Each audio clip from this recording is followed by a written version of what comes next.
Keith Thurman.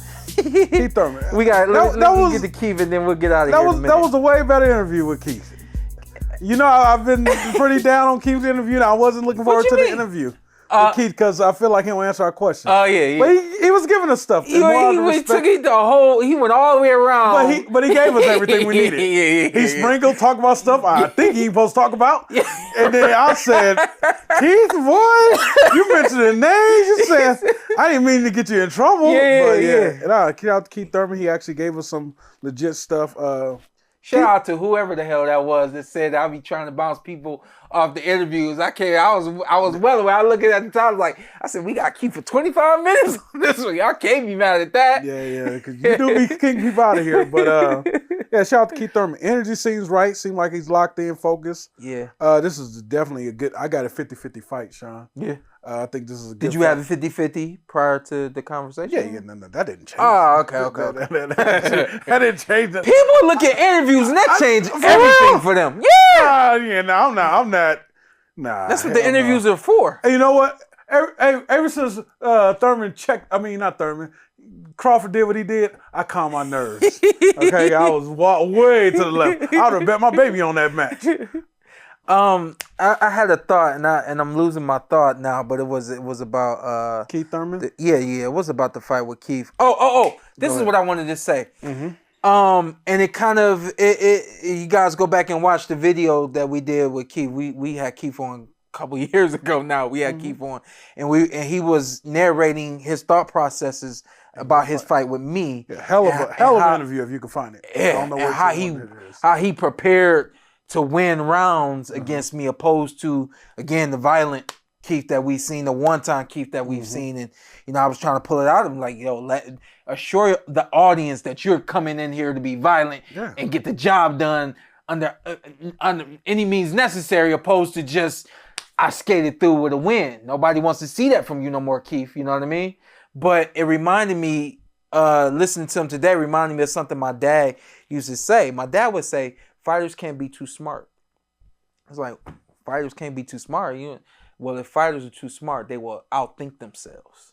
Okay. They will outthink themselves in training. They will outthink themselves thinking they're smarter than their coach. Mm-hmm. They'll outthink themselves thinking that they need to do something in the ring that they shouldn't be doing. The list goes on. You can't be too smart.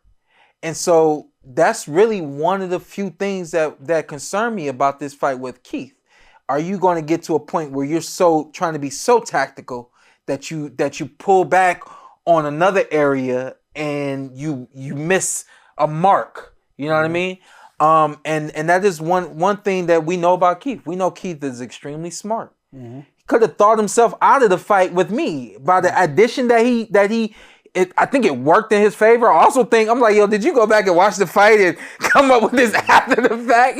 But if you have every round or fight down to a T like that, you may actually overthink something, lose a round that you thought you won, and all of a sudden you're on the opposite end of a decision. But I mean, at 35, the guy's 29, Shawn. It's like the Kobe Mike LeBron. Yeah. Once you get to a certain age, Shawn, I can't no longer out athletic you, but I can outthink you. Yeah. And that's what Keith has in this fight. He has the advantage that I can shoot the jumper, I can hit you with the fadeaway. I know what you're gonna do before you're gonna do it because I've been there before. Yeah. Yes, it's been since 2012. What is it? 22? It's like last time he got a knockout. It was 2012 when the last time he got a knockout. No. Yeah, it was. Yeah, it was. That's quite a few years. It wasn't no 2012. Could have been. 10 fights since 2013. He retired Louis Collazo. I mean, it wasn't a knockout, but that was 2013. Damn. Well, that was 2015. For Louis Collazo? Yeah. No. He ain't retiring. He ain't stopped Louis. I thought I had stopped Louis. Yeah, that could have been what I had. It was a stoppage. It was? Collazo retired at the 7th round. He stopped Louis? Yeah. Yeah. Because I know Louis Cardi went the body shot. That was the first. The first of many. And then you said a body shot? And I said, then you said, I'm going to go with a body shot? Then that was like the last time we seen that type of Keith Thurman. Yeah. And he still performed well. Yeah. And then I see what Shawn said, where fans just felt like Keith was just up in there just winning fights. Mm-hmm. The killer Keith Thurman was just gone. Yeah. And then he's been gone. Yeah. So I think that's the biggest worry is what kind of Keith are we going to get? Yeah. What have you done for me lately? And for me, again, you know, I don't know if I've like truly explained this, but for anybody who's looking at me thinking that I'm picking Keith to win this fight, or I think he's gonna win because that's my boy, we go back to the amateurs, so on and so forth. I'm gonna tell a funny story, and then we're gonna wrap some things up pretty soon. We got to recap real quick too, gotcha. But that was for me. It's just what I'm gonna feed y'all what y'all have fed us. People have always said the last thing that leave a fighter is their power. That's what people have always said. George Foreman. The last thing to go is the power. Of course, the heavyweight power is different from any other power, but Keith said it himself, and it's an actual fact. The man was gifted with power. That was the blessing that God gave to him. And he used to like throw his stuff from the flow, but it's just how he got the job done. And like he said, Ben Getty's like, go get him. You know, we need a little bit of that. Go get him on fight night against Tim. You know, it can't be just let me move and I'll athleticize you. You know, we need to see that power. You know, I'm gonna tell a quick story real quick, and then we're gonna recap and get out of here. I don't know. I met a gentleman at the Masters tournament. I hope I can get him on. Amazing story. If not, I'll probably just have him come on next week. But when we fought against the Ukraine, we fought in Chicago.